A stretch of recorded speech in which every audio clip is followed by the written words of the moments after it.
Okay, I got it now. Hey everybody, glad you've joined us this morning. We are going to wait for just a couple more minutes for some other folks to join us, and then we will be back with you. Hang in there for just a couple minutes. Thanks.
Hey everybody, it's great to see you this morning on a morning that brings us lots of different feelings from England to Texas.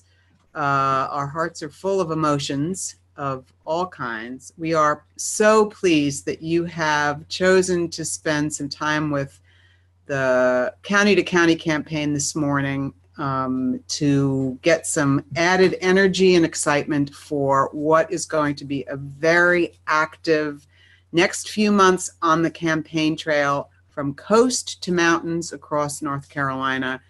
Our purple state is being watched by everyone around the country. We are a bellwether for how things will unfold in these 50 states of ours. And so all of us here in North Carolina have a tremendous opportunity to set the stage for real change. And I think each of us holds in our hearts how important that is.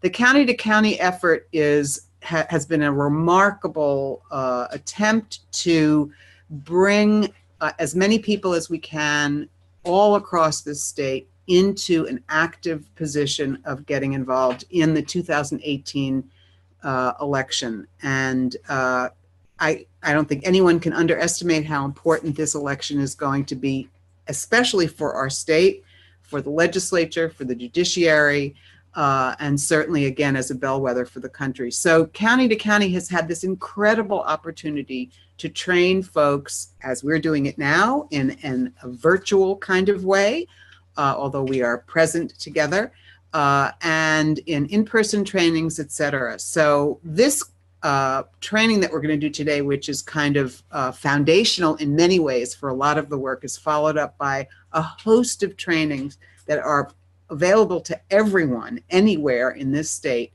to tune in to really get volunteers engaged, trained, involved, so that we can make a huge difference in November. One of the most important things we can say about what's on the slate for 2018 in North Carolina, it is the very first time that there are candidates, Democratic candidates, in every single legislative race in this state. That is the first time that has happened. So we have an opportunity to make a huge difference. With that, thank you all for being here, and we will go to our next slide so we can tell you something more about it. Let's see. I'm going to ask my lovely assistant and fellow Mellicent. Hi. There we go. So let's take a moment to introduce ourselves. I'm Isabel Geffner. I'm Mellicent Blythe. And we are assisted by a host of support staff behind the scenes, headed up by a wonderful colleague, Ian Gardner, who's got all of our tech backup supported. So we want to just make sure that you know that there is help along the way. If you have any problems, technological problems that we can help you manage, we are here to do that. And let me share with you how you can communicate with us. There is a chat box that you should be able to get to, either with a real icon on your screen that says chat, or you may have a screen that has a horizontal bar across it with a box that says more. And if you click that, you'll find an icon. What we hope this webinar will be, and it'll be about an hour or so, is an informal, I guess a formally informal or an informally formal presentation of stuff. Mellicent and I are informal presenters. We will chat between us and with you as you submit questions or ideas. And we really look forward to having as much of an interaction as possible. Again, let's see if you want to just write into the chat, if you can find your chat box, and then just kind of slip in there who you are and maybe what your role is, and something about where you're writing from. That would be great. So we have the beginning of our conversation taking place. We'll give you just 35 seconds to do that. How's that? And let's just mention, so several folks have already found the chat box, obviously. So we've heard from folks in Durham and Raleigh, in Davie County, Great. Mecklenburg County, several folks from Mecklenburg, a few from Durham, Chatham County, Alamance. So this is awesome. Thank you all so much. Yeah, we'll give just another few seconds if other folks want to tell us where they're from. In our registration list, we had representation from about 1/3 of all the counties across the state for this webinar. So we're really thrilled that there are so many people from mountains to sea who are interested in learning more about this. Okay. Again, as I said before, feel free to type whatever questions or comments you have in the chat box. We've got a crew of folks over here who are taking notes. They're going to slip us any questions or information we need to make sure that we get to. If for any reason our attempt and our aspiration is to answer questions as they come in, so that this really feels like you're getting the information and responses that you want. Should we fall short and not answer every question, please know that we will answer every single question that is submitted to us in a follow-up email to all participants, so that you'll have as much information as you need. So let's talk a little bit about, now we'll get to the meat of what we're here about today. And again, as I said at the beginning, this is a foundational training for any and all efforts that any of us may have to engage people in our communities to get involved in the 2018 election. Remember, this is not one of those sexy elections with a big, ticket election at the top like president or governor or even U.S. senator. But it is probably the most significant election we have to change the course of what is going to happen in our state. So getting every single Democratic voter to the polls is going to be the most important thing we have. We did some research and found that in some of the congressional elections last time around, Republicans won by like 142 votes. So the margin of success can be so small that every single vote in this election really, really matters. Speaking of that, a lot of the information that you'll hear from us today is really based on research about general electorate patterns of engagement, so that while a lot of us have a lot of experience on the ground doing volunteer recruitment and management, some of what we're going to present today is based on our experience, and some of it really is based on the tried and true research that demonstrates what works in communities. One of the most interesting things, and I will say this for myself, frankly, is, my engagement in sort of political work has been ongoing over many years, but over the course of the past couple of years, I feel like I've taken a Civics 101 class. Maybe I wasn't paying attention, or maybe I'm a little too old to have remembered. What does it mean to have a precinct? What is the role of a precinct? What is the power of a precinct? Why do I get involved in my precinct? How does that play into the long-term, short-term and long-term benefits that can happen in the governance of my state? And many of you I know who are joining us today are members of precincts or members of organizations, and so really getting a more robust on-the-ground representation of the people. After all, we're working in a democracy. Of the people who we're living with is the fundamental building blocks of a robust democracy. So this work that we're doing couldn't be more important in ensuring that our democratic process is alive and well, and really determining who sets the stage for the laws and values that we live in our communities. I have to say, all of this is hard work. And many of us who are doing this work, myself and Mellicent and many other people included, have full-time jobs that have nothing to do with working on political campaigns. So having a culture of volunteerism that appreciates that many of us are working full-time jobs, are parents, are caregivers for elders, that this work is something that we are doing in addition to the whole, the holistic view of our lives, is important to keep in mind, so that when we attract and recruit volunteers, we remember that nurturing their volunteerism is at least as important as recruiting them. And we will talk some about that as we go through our presentation. Mellicent, am I missing anything in that? Just want to make sure. I think that's perfect. Okay, so we are going to talk about two big, juicy areas of volunteerism. The first part is recruitment, and Mellicent will be talking to you about that. And then we'll talk about management and retention. So I will pass the screen over to Mellicent now. Thank you, Isabel. So good morning. My name again is Mellicent Blythe. We're so glad to have you here. So as Isabel said, we wanted to start focusing on the recruiting of volunteers.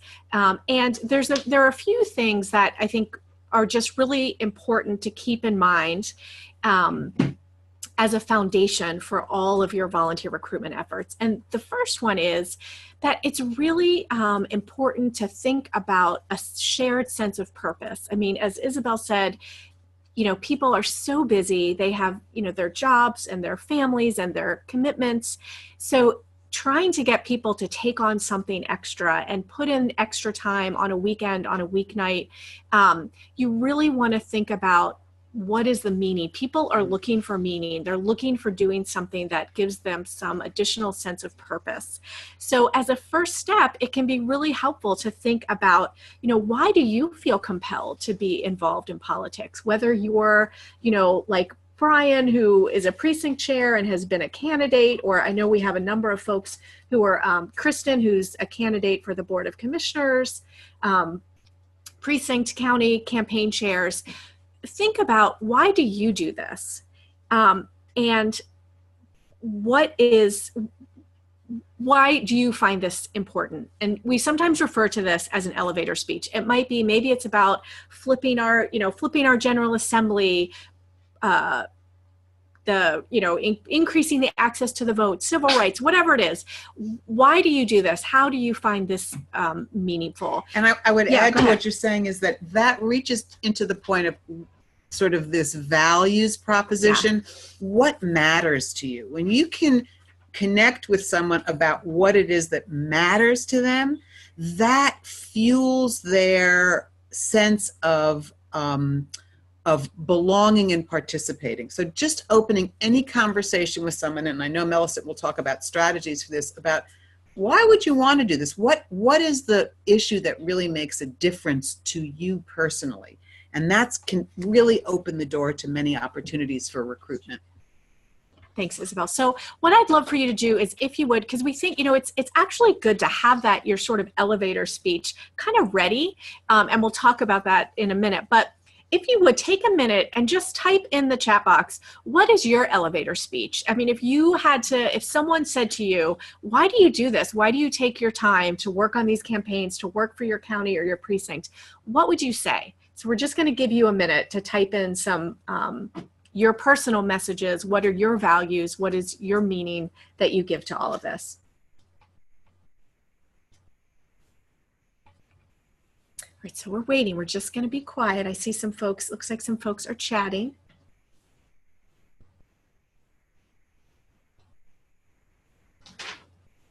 I'm going to just quietly say that when people ask me that question, the thing I say is, I've come to understand how important the court system is and how judges and judge appointments really are the kind of clandestine, secret path to what's going to set the stage for our future.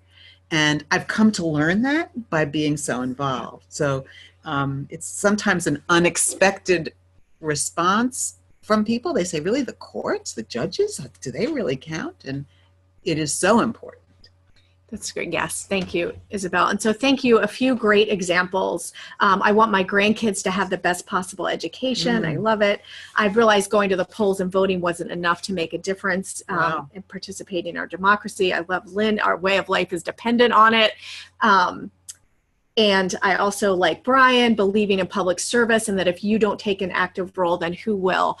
Great. I mean, I think, we can get into some of the nuts and bolts and logistics of volunteer recruitment, but at its core, it's about your values and the meaning that you bring to it. So I think not being afraid to put that out there. We live in sort of cynical times, and it's not always the case that people sort of lead with truly what's important to them and their values. But I think this is an area where we do want to be comfortable putting that out there, because people really are looking for that.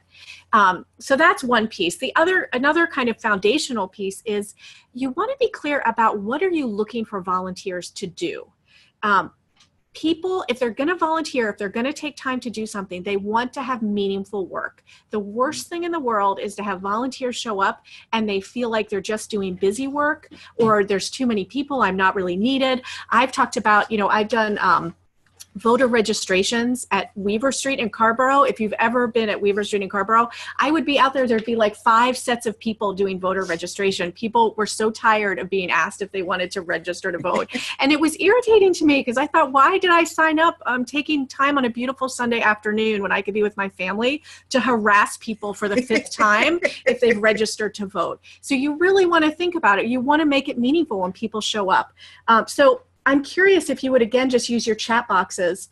Right now, wherever you are, whatever your role, your campaign, your precinct, your county, what do you actually need people to do? If you could wave a magic wand and have people show up at your office or your home, what exactly do you want them to do? I'm going to wait just a few seconds too. That's always the hard part. Okay, good. Door knocking, organizing in their neighborhood, research the opposition. I love it, Kristen. That's an excellent, really specific one, and we'll talk about it. You need people with some specific skills to be doing research on the opposition. So that's a great example. Event coordination, phone banking, excellent. And Lynn, also, we're going to talk about that block captains to keep track of people. So that whole data management piece, excellent. So one of the things you should have received when you registered for this was, along with a copy of these slides, you got an Excel spreadsheet. And on that spreadsheet, the first page, it's 2 tabs, and the first tab is a list of volunteer roles and sort of definitions or explanations.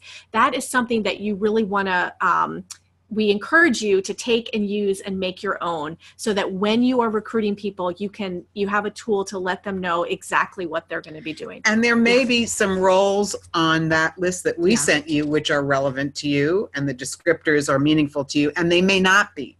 Really, the point that we are trying to make there is think through, if you need someone to be a block captain, make sure that that's written, and then describe what that means, so that when and if you are speaking to someone about possibly recruiting, you can be as specific as you can be about what the ask is. The other thing that I keep saying in volunteer recruitment that is so important, and I'm not sure I have done enough of it this morning, is to smile. Yes. And I think that warmth and engagement is such an important, perhaps, not quantifiable, but certainly qualitative part of what brings a group together. I will say just very briefly that I am a very active chapter chair of a group of folks right here in the central part of the state who've organized called Neighbors on Call. And what has kept all of these people engaged on some level is the sense of like, we're neighbors, we're friends, we want to see each other, we're going to go canvass together because we know we're doing something that's very, very important and active and effective in terms of the political world, and we're having fun being together. So continuing, you as a volunteer recruiter, really engendering that spirit in every interaction you have is a huge benefit in volunteer recruitment. Yeah, that's exactly right, Isabel. And I think one of the things we talk about a lot here is, people are looking for community too. I mean, we all know this. People are looking to connect with others, even though we're on the screens right now, to get off their screens, to be with some real people, to feel connected. And certainly I know for some of you, you're in counties where there may not be a lot of Democrats, that. I've lived in those counties. You feel a little isolated. And so building that sense of community of people who are like-minded and care about each other is really key, frankly, because we have a lot of people who volunteer because they're new to the area or because they've retired and they are feeling a little isolated, or they're stay-at-home moms and they're looking to connect. The relationships are key to what bring people out, even right. And we'll talk about that a little bit more in terms of management and retention of volunteers. That's such a critical part of things. The last thing we'll say is repetition is your friend. So, there's a maxim in advertising that people have to hear something like 7 times before they're ready to commit to buying it.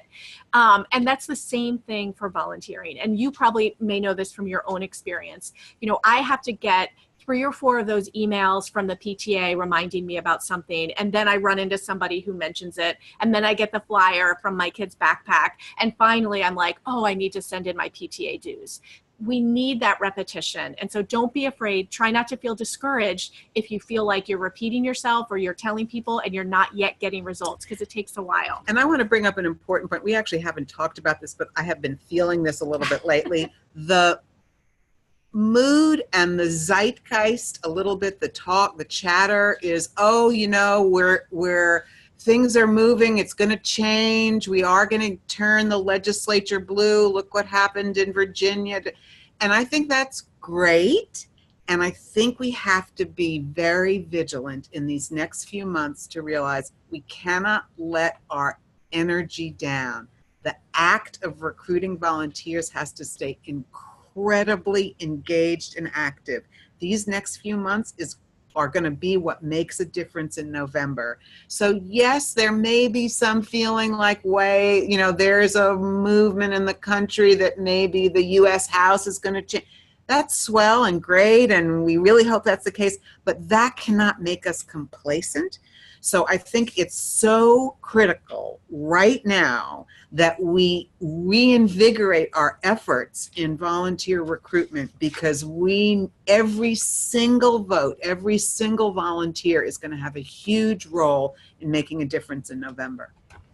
Okay, thank you. And Myra, I hear you. You said that would be Davie County, sort of not a lot of Democrats to the visible eye, right? So you're even more important what people are looking for, that sense of community, right? So there's basically two types of recruitment that we're going to talk about. And for me, it's always helpful to have buckets like this. So the first type is general recruitment. And so this is the kind of thing where it's just general messages getting out to the community. So these are like public service announcements, billboards, signs on lawns, somebody out at the county fair. So general recruitment is you're just trying to get your message out there. You want people to know about your county, your precinct, your campaign. It's just raising awareness. That's general recruitment. So we'll be talking a little bit about that. But then the thing we don't always think about is targeted recruitment. And this is where you're actually trying to recruit a particular type of volunteer. So we'll also talk about some different types of targeted recruitment and how you might do that. So let's start with the general recruitment. And some of this, I'm sure, many of you have been doing this for a long time, so you know this. But one of the most important things, in preparing this, we thought about, Isabel and I not only talked about our own experience, but we talked to lots of people who have been doing recruitment of volunteers, political volunteers, human services volunteers. I worked in foster parent recruitment for a long time. And really across the board, the number one thing that people say is, don't be afraid to ask. I am not a good asker. I get uncomfortable. Even if it's a great cause. But for volunteer recruitment, you'd be willing to put yourself out there. We hear people say, one woman I spoke to who's done phenomenal volunteer recruitment for a community organization said she's gotten some of her best recruits at the grocery store, in line at the grocery store, at the community, at my son's baseball game. I often end up talking with people about politics, and I tell them about county to county. I think I've recruited 3 different people on the sides of baseball games. That's the one good thing, because baseball games last forever. So at least there's something to talk about. So don't be afraid to ask, put it out there. And sometimes that's why that elevator speech is important, because when you hear somebody making a comment about, the way the country is going, or some of the negative feelings in our country, something that gives you that little opening that makes you think, right, this might be somebody who would be interested in helping with our effort, who might also feel that, I care about my grandchild's education, or if I don't stand up, who will? So you want to be ready to ask. Another just kind of practical tip is to really be thinking about the right people and places for your general recruitment. So for example, we always put tables in Orange County, the Democratic Party, we put tables at the farmer's market. And we put them on campus, right? We don't put them, I don't mean to stereotype, but we don't go to the golf tournament at the country club. We're trying to look for places where we're probably most likely to get people with more progressive leaning opinions. No offense meant to golfers. And I think the other point there is that, there are some places where people are going someplace on a timed a goal. So the point about the farmer's market or the campus is that people are more leisurely walking around. So taking a moment to chat with someone fits better in with what they are there for, as opposed to someone who's in a more urban setting, walking from the coffee shop to their office, or in a place where there is more of a leisurely general feeling about the place. Yeah, that's a great point. And the other piece is you want the right people for those tables. Again, this is general recruitment. This is the idea of getting your message out there. And so, for example, not every volunteer is the best person. You want someone who is particularly warm and does that smiling, right? Some people are smilers and some aren't. That's just how we are. So you want your smilers. You want your people who've had a great experience, who really can be genuine in encouraging people to be part of your effort. And part of that is listening. So, the key part about this is, ideally, you want people who listen more than they talk. Because when you're trying to recruit, you're not trying to argue with people, right? You're not trying to convince people. Right. This is not the time to sort of get into debates. Really, you want to be open, asking open-ended questions, right? Tell me about what issues matter to you. what's important to you. And you want to be able to get people talking and to be able to say, you know what, it sounds like you might really connect with some of what we're trying to do in our campaign, and we hope you'll sign up here to be a volunteer, and we'll tell you more about it. So really asking those questions, being open is important. Another great tip that we heard from some volunteer recruiters is the idea of tying in community service. And I think this ties into our point about talking about your values. So we have had, for example, precincts and counties that have done food drives or book drives or coat drives, where basically, you know, people have tried to go out in their neighborhood, in their precinct, and said, for example, we're gathering winter coats for kids in our county. Right. And we don't even talk about politics while we're doing it. Anybody can do it. Please contribute. We're going to be out here on Saturday morning if you can help. People, again, they're looking for meaning. First of all, they're looking to connect with their neighbors, but also this shows that you're putting your values in action. And so people have had some really good success at, you know, this is something we can actually do together and show what we're about. And then maybe the most important thing is the follow-up. Follow up, follow up, follow up. Smile, smile, smile, and follow up, follow up, follow up. Those really, we could just say that and stop. So the more personal, the better. If you get an email, if you get email addresses, make sure that you are emailing those people. If you can call them, all the better. If you can write a personal note, incredibly powerful thanks, with ink on paper. Powerful. Right, yes. Absolutely. So that is something to also really think about, and we'll talk more about that in Isabel's section, right? What would you add? Well, I would add a couple things. One is prompt follow-up is really important, and personal prompt follow-up is important. Dear Mellicent, it was so great to see you Saturday morning at the farmer's market. How did that tomato salad work out? I saw them in your basket. And it was great to see you. And, you know, we have an upcoming meeting with some kind of specific ask, so that you've got another touch point with that person, not asking them to RSVP or make a commitment, but just a reminder that says, great to see you. I remember who you are. There's something specific about your recollection of that person. And oh, by the way, in case you're interested, we've got this coming up. So again, the person will certainly feel something emotionally connecting when you send that follow-up. Will that person necessarily come to that next event? Maybe, maybe not, but you've made a connection. And again, the follow-up might lead to something. I want to just do one funny little thing, which I hope the people in this room don't mind. When Mellicent was talking about service, you know, service can appeal to a large generation of a swath of generations. So for example, today, I'm not sure I can do this really well. Wave over there. Wave over there. Yay. So we have a bunch of young people who are volunteering with us, who became engaged with this campaign because of they had a value that was resonant with them. They knew they could participate in a way that would be meaningful. And look, we've got young kids who are the future of why we're doing all this work, right? I mean, of course, we're doing it for ourselves too. So there's lots of different ways that both recruitment can happen, and finding a kind of person who has a skill set that fills a need that we have works. Yeah.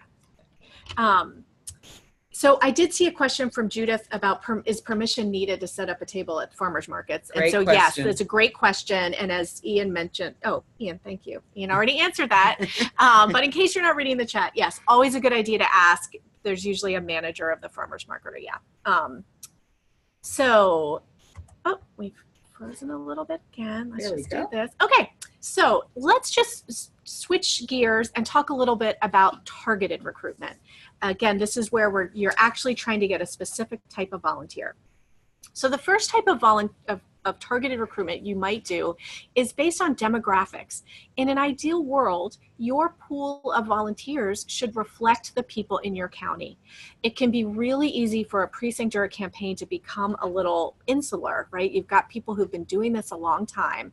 But really, if you look at, and we can help you do this, if you pull down the Census Bureau's, demographic breakdown of your county, this is just good practice, right? You want to have you want your party or your campaign to be representative and to reflect your larger community. So some of the targeted recruitment you might do is going to be reaching out within your community.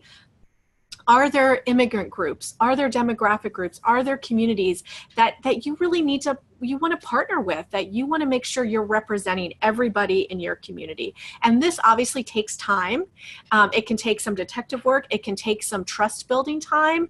There's I know we've done a lot of work trying to recruit American Indian foster parents. And, they're used to people, a lot of American Indian communities in our state are used to, people coming in and saying, oh, hey, we want to help you. We want to do research. We want to do that. It can't just be sort of a one-time thing, but really developing those relationships. What are the communities of faith? What are the community centers? Who are the community leaders? Where are their, schools, cultural events? How do you build those relationships so that you're really opening up your party or your campaign to the full community? So that's one thing to think about. Another really simple type of targeted recruitment is using your current volunteers to get new volunteers. This is really the best way to do it. And it's really easy. When you have a good volunteer, just say to them, how do we find more of you? In fact, I like to say the best thing I've done for Orange County Democratic Party is I brought in my friend Laura. I'm like a friend of Laura, like an FOL, remember FOBs? Right. So the young people in the room don't even remember that, but I'm old enough to remember. I know, some of us do. So I was working on this training team, and Andrea said to me, do you know other people who are trainers who do what you do? Because we do a lot of online training. I said, actually, my friend Laura's like a superstar now and has done all this great stuff, and she's so wonderful. So even if I don't ever do anything else, I brought Laura. So ask, when you find somebody, ask them, who do you have friends? Again, people aren't always comfortable making the ask, but with some encouragement, you can find people with similar skills and similar passions. Also, a really nice way to do this is ask your volunteers if they might be willing to host a party, right? I mean, you can order bagels and do phone banking on a Saturday morning. You can, buy a couple of bottles of wine and write letters. I had a friend who, we all met at a pub and we wrote letters and, had appetizers one Sunday afternoon. So, the timing, the place can vary, but use those current people to bring in other people. And I want to just add a point about that.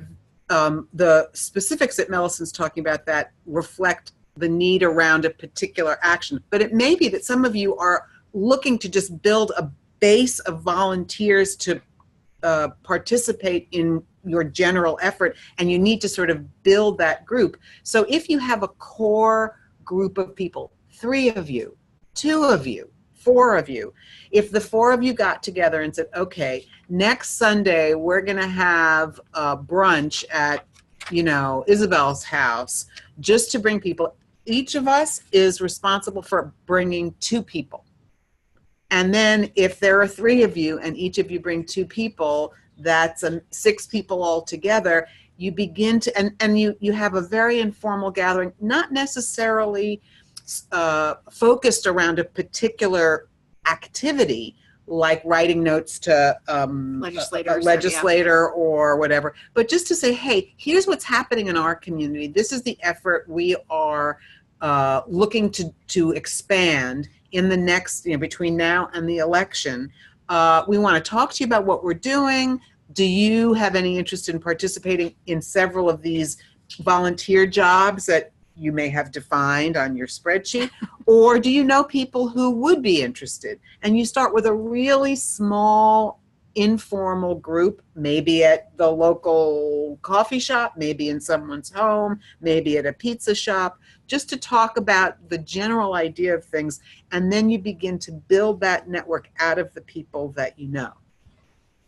So the other, and then this follow-up is the same, that, that personal follow-up that makes so much of a difference. I actually heard a great tip from the woman I mentioned who runs a community organization. She said she always has, this will fit into what you're going to talk about too, Isabel, but she always has a stack of thank you notes at her office. And if volunteers show up and there's nothing else for Right. them to do, she has a list and asks them to do handwritten thank you notes to people. And so for the targeted recruitment, again, to be able to say, hey, Ian and Rachel and Lee, thank you so much for helping out at the webinar on Saturday morning and getting up early. They're going to be looking for those thank you notes, guys. We better Who's write doing them.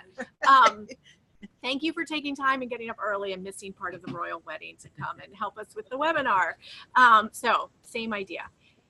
So I want to just mention, oh, sorry, I skipped over one. Sorry, let me go back here. So the other important type of targeted recruitment is recruiting people for a specific job. And I think maybe it was Kristen, somebody had mentioned this, the idea of you're looking for somebody to keep track of people.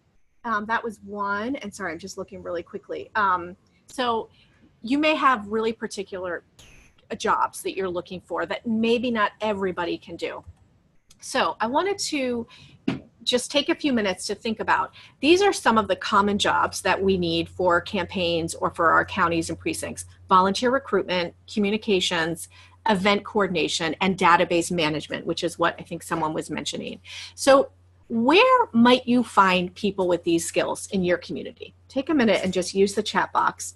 If you, for any of these, if you were looking for people with these skills, where might you go? Where might you find them? Just going to be quiet for a minute. Oh, and yes, and I do mention, thank you, Shirley, you mentioned doing a table at the farmer's market, but you had to coordinate it with You Can Vote with that effort because they didn't want partisan recruiting. So that is a really good point. In some places, they might allow, say, voter registration efforts, but not partisan. So you'll want to check that out in your community spots. And I'm just going to add, as you guys are chatting in the chat box, hopefully, that the issue of partisan activities does come into play with some groups and in some settings. So that's just something to continually keep in mind when you're looking at community settings, to make sure that the places that you're going to are okay with that. And I would say that the issue of voter registration is a nonpartisan issue.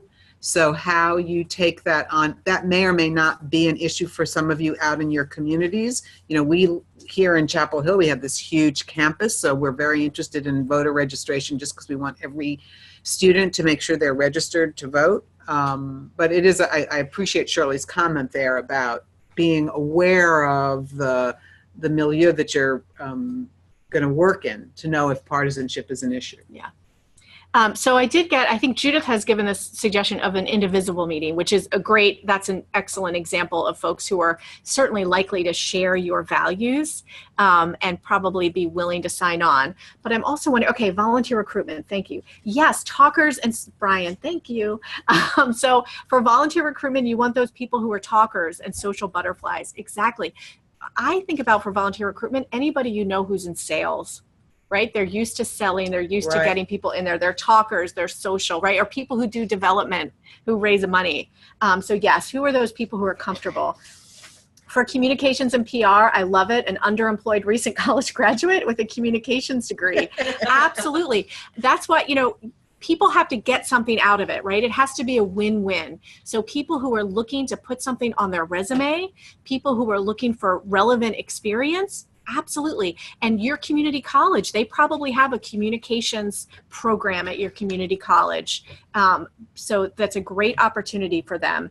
An event coordinator, absolutely. People who are used to organizing events. You know who I think of? Your local PTAs. I totally agree. Girl Scouts and Boy Scout troops. Right. If you know somebody who has been a PTA president, I tell you, that person knows how to organize an event, and they're doing it all the time.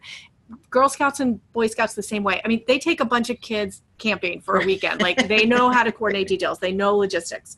And database management, young professionals, absolutely. And that's why we have these wonderful young people here. Your high schools, your community colleges, your state colleges, whatever you have in your area, and North Carolina is blessed with a wonderful community college system. You have folks there who are studying IT, and also a lot of people who don't even need to study IT, but they have those technical skills that you're looking for. And of course, one of the things we've seen recently in our communities, alack and alas, is this growing activism among young people, among high school students around certainly a lot of coming out of course, the Parkland shooting, but also a lot of the issues around DACA and things that affect kids. So we have found that there is this swell of really interested and engageable high school students who want to exercise their right to be powerful agents of change. So I can't emphasize enough that at your local high schools, if you've got kids who are in high school, you're going to find a couple of kids out there who will really be interested in participating in meaningful and appropriate ways. Data management is certainly one of them. Yeah, absolutely. Thank you. And I love, Myra, great example of you do a phone bank once a month with seniors. So yeah, writing and calling, that's a great example of you want people to be, you need some numbers, you want to get some of that done. So a regular group with seniors who have something scheduled and are usually very comfortable, especially, they're more, those of us who are over a certain age are a little more comfortable with actually writing letters. Right. Well, and that's a great idea from Myra. We have, and you may have in some of your communities, a lot of these retirement communities that are really active event manager folks who are organizing activities for seniors. So it may be sort of place-based recruitment, where you can go to a like-minded community of residents and say, once a month, semi-monthly, to do some kind of active work. We've got a lot of seniors engaged in our community here, and there are lots of opportunities. So really appreciate that. And the last one I'm going to mention is, and then I'm going to pass it to Isabel, is churches and faith communities. Yes. They do newsletters often, they have websites, and so there's some great skill sets there. If you're looking for someone to do a monthly newsletter or send out a weekly email, or do flyers for you, churches and faith communities are also a lot of folks there who are doing that work already. They have the skills that you need. So that is a little bit, thank you so much on the I want to give everyone piece. a little tiny chance. I mean, I'm going to move into volunteer management, but if you guys have any questions about just general or specific questions about volunteer recruitment, please throw them in the chat box. We want to make sure we're addressing the questions that you have. And as they come up, we'll certainly address them, but we will move now to essentials of volunteer management. Sorry, I didn't leave you much time, Isabel. Oh. I'll speak really quickly. I mean, without having the volunteers, management's not an issue, right? So, a big part of this is really getting folks involved. And so again, please throw in any questions you have about that. Once you've got people there, the real challenge for any organization, profit, nonprofit, election-oriented, whatever, is keeping volunteers engaged. It is the hardest. It's much harder than recruiting volunteers. It's much more time intensive and requires a lot more thought. If we're looking at the 2018 election at this moment, we have June, July, August, September, October. We have 5 months. So you're not really, we've got a pretty good tight timeline for these folks at this point. Of course, what we're looking for is, long-term 2020 engagement. We want people to have a really good experience now so that we can keep them engaged for the next big election in 2020. But we are going to look at now a couple of strategies for maintaining volunteers and help you guide through some of the ideas that we have. One of the things Mellicent was talking about earlier in recruitment was matching. So there are 3 things. Let me start in a large framework here. The 3 strategies we're going to talk about are matching, making sure the people you recruit are matched with activities and tasks that make sense for them and for you. Training. Lots of people are really eager to phone bank, but they've never done it before. They need to know how to do it and what that means. And then data tracking of your volunteers. So in those touch points, who you recruited, what they've done, how often they've been with you, etc. So you have a sense of who are your really engaged volunteers, who might you have to cultivate, who was really great at the beginning, but really you've got only 2 months until the election. How are you going to use your time to better focus on whether or not they should be further engaged? So let's first talk about the idea of matching, which we've mentioned before. When we first meet and recruit volunteers, always really important to get a sense of why they're interested in volunteering, and then get a sense of what it is their skill set is and their interest is. Sometimes skills and interests match up really nicely, and sometimes skills and interests don't. So we have to be careful to make sure that we are understanding that and knowing that fully so that we're really using people in the best way possible. I want to offer some experience that I have. I'm a really engaged and enthusiastic canvasser. Really? I will knock on anybody's door. That was a little sarcastic. I just got that. I will knock on anyone's door and talk to anybody, and I'm happy to do it. And I do a bunch of stuff and lots of things in the community, and canvassing has been demonstrated by research to be the most effective inflection point in the political, in the world of political engagement. There are a lot of people who are really, really shy, who are like not up for knocking on doors. They don't want to meet a stranger.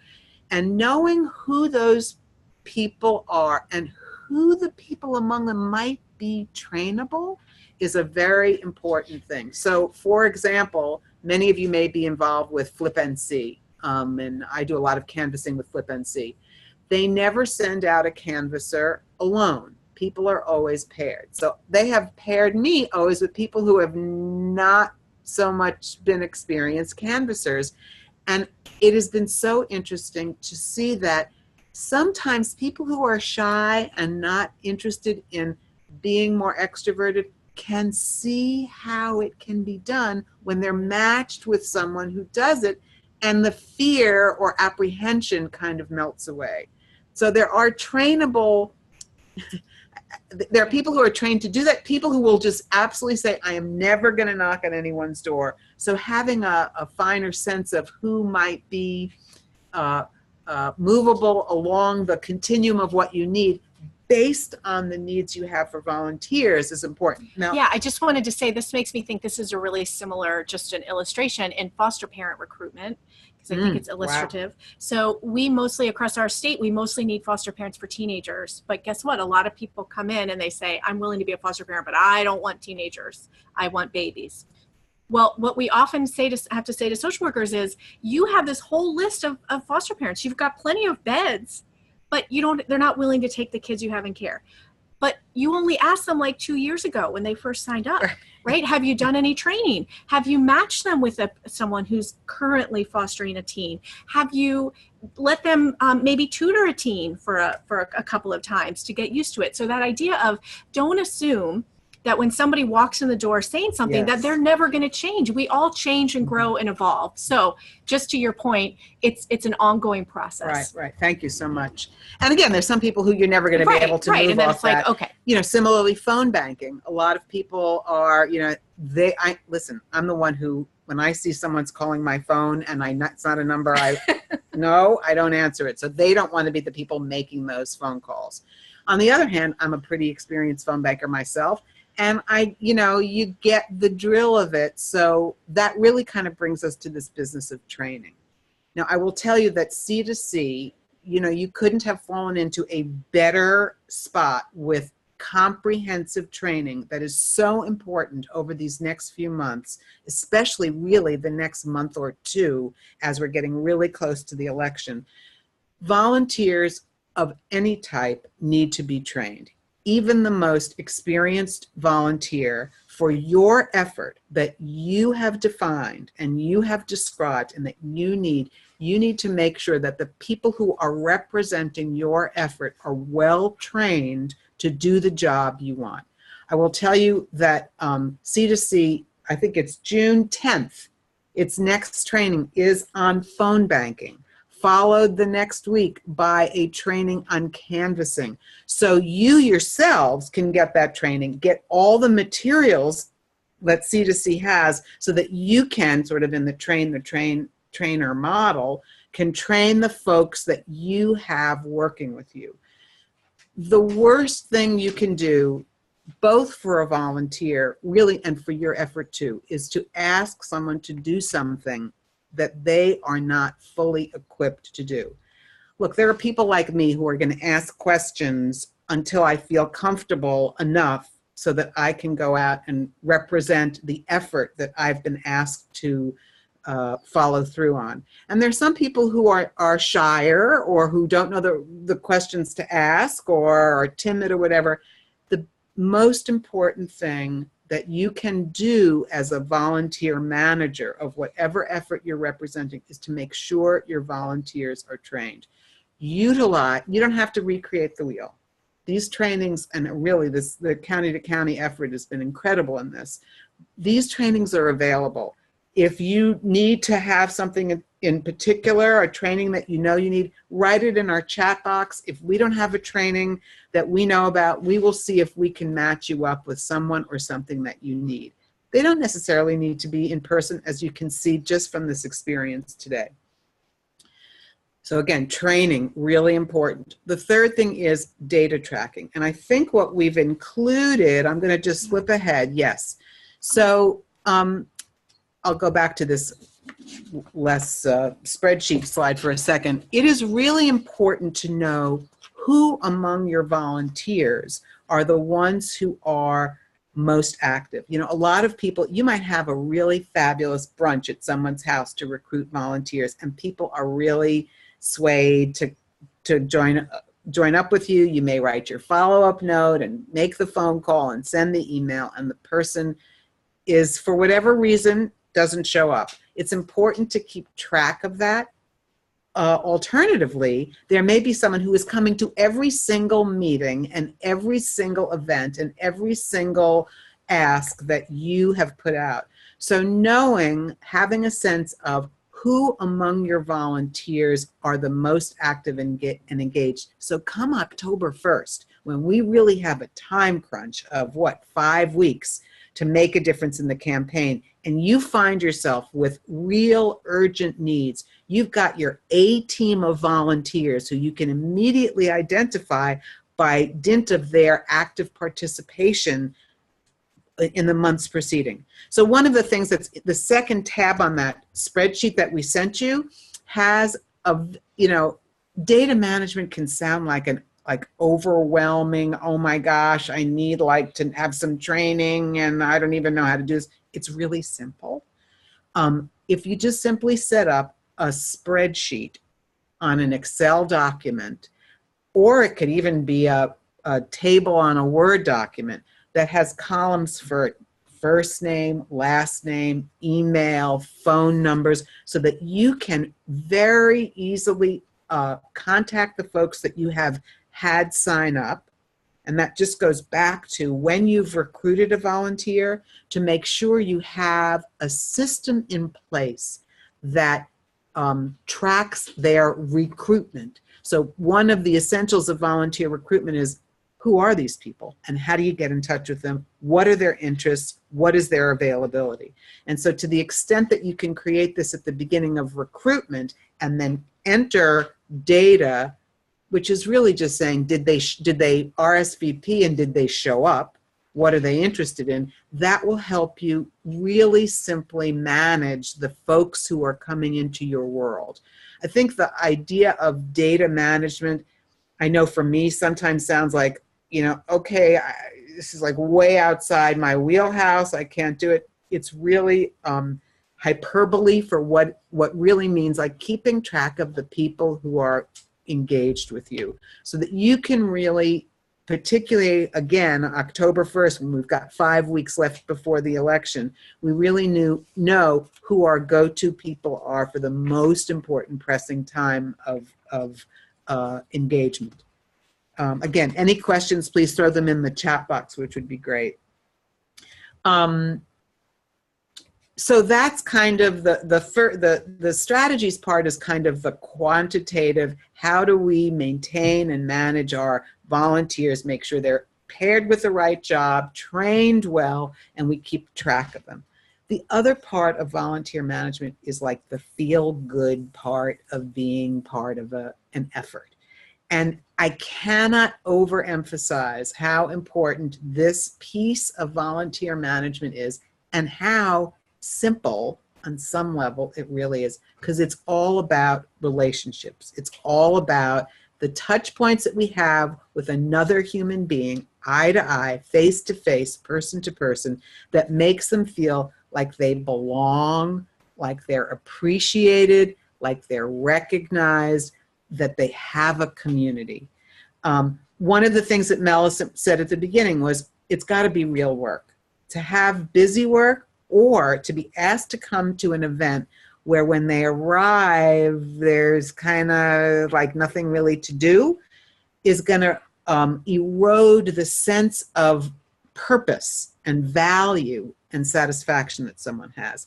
It's okay if you've set up an event, it turns out, whatever it is, there are no thank you notes to write, to cancel it far enough in advance, as opposed to having someone come and have nothing to do.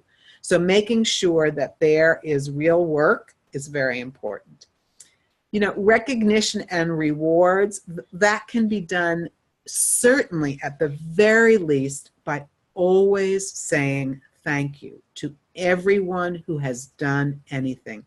That can be done in a group email. It's always more effective doing it on a personal email, but just to make sure that after you have a phone bank, a canvas, a voter registration event, that someone is sending out a note that says, Mellicent, thank you so much for coming today. You made a huge difference. Can't wait to see you next time.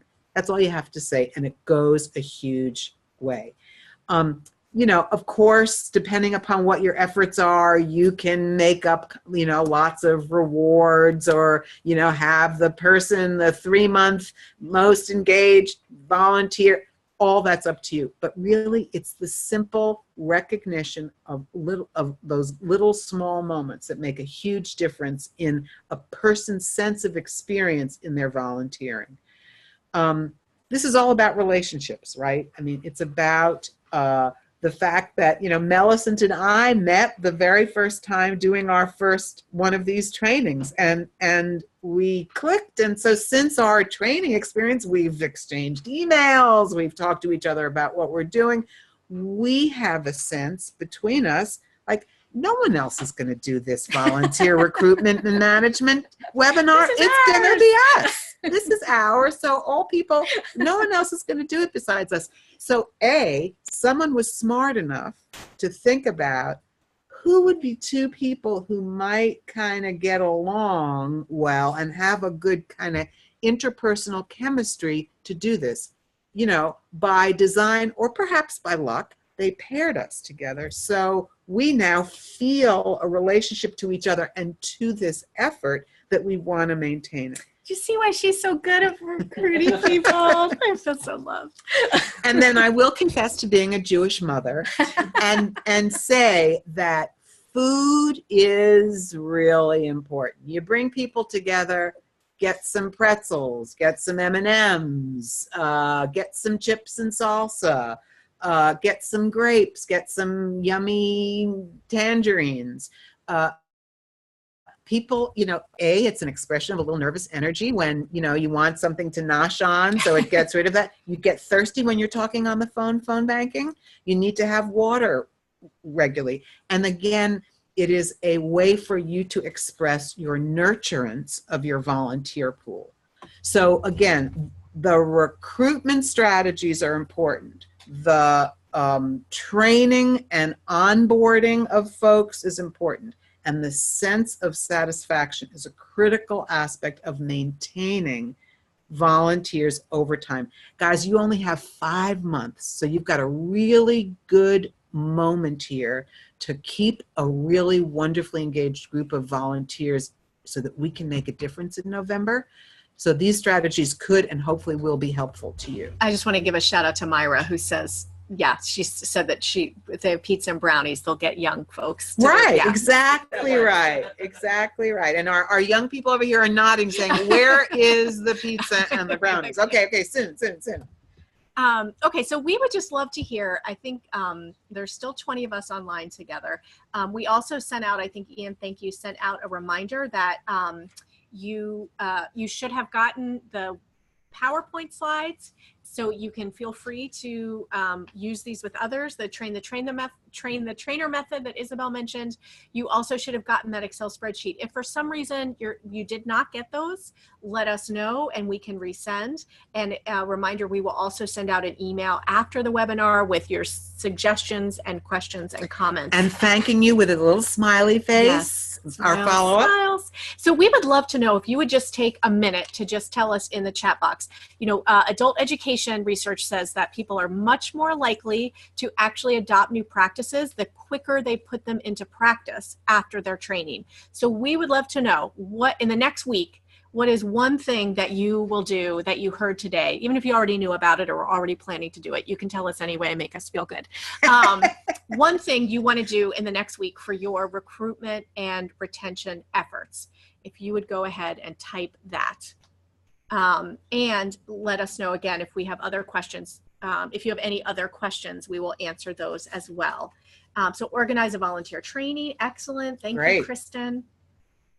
Feel free to use these materials.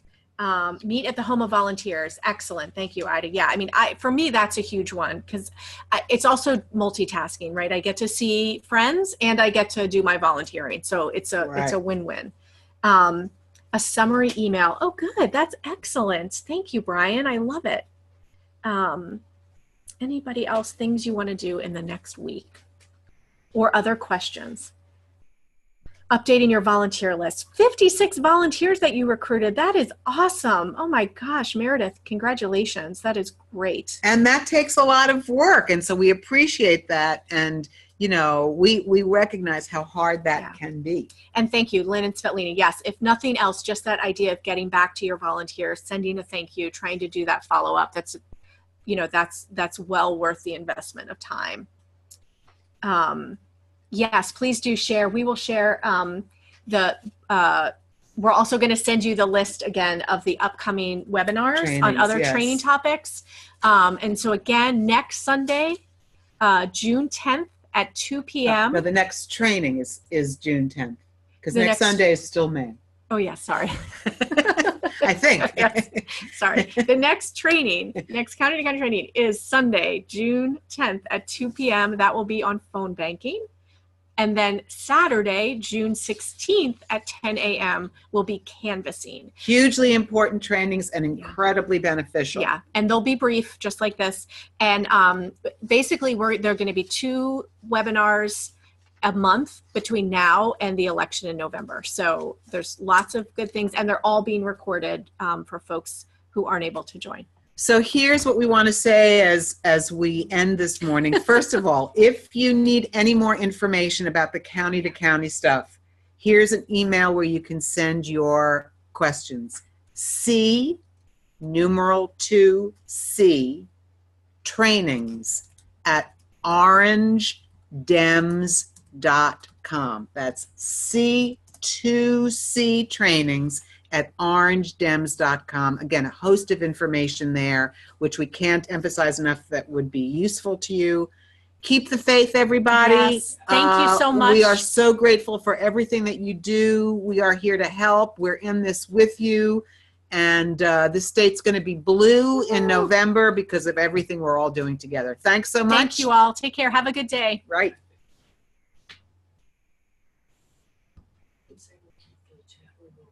Yes, we'll keep the chat room open for another minute. Thank you for your comments. Thanks so much. And yeah, if you have additional questions, we'll keep this open. We're going to mute our microphones, but we are still here. So thank you all.